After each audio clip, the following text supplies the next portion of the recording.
Wakil Presiden ke-10 dan 12 RI, Yusuf Kala, memberikan tanggapannya soal hebohnya 5 kader Nahdlatul Ulama yang berfoto bersama Presiden Israel. Menurut JK, kesalahan dalam foto tersebut dikarenakan para kader NU itu tersenyum dan tampak bahagia. Dilansir dari Kompas.com, JK menilai untuk pertemuannya bisa dimaknai relatif karena tergantung cara memaknai kunjungan itu. Misalnya saja, makna kunjungan tersebut ingin mendiskusikan perdamaian, tentu saja boleh. Sebab untuk menjadi negosiator atau inisiator perdamaian Israel dan Palestina, Indonesia harus memahami kedua pihak yang sedang bertikai. JK mengaku sudah sering berdiskusi dengan beberapa orang Israel dengan niatan mencari perdamaian antara kedua negara. Olehnya memahami cara pandang Israel juga perlu dilakukan dalam acara diskusi. Sebagai informasi, 5 kader NU yang diajak berfoto Presiden Israel tersebut mengabdi di beberapa badan otonom Nahdlatul Ulama.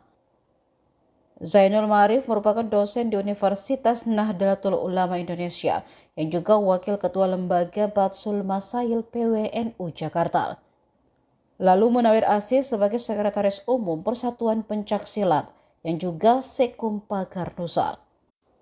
Nurul Barul Ulum dan Iza Anafisa Dania adalah anggota dari pimpinan Pusat Fatayat NU, sedangkan Sukron Makmun adalah Ketua Pengurus Wilayah NU Banten.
Download Tribun X sekarang, menghadirkan lokal menjadi Indonesia.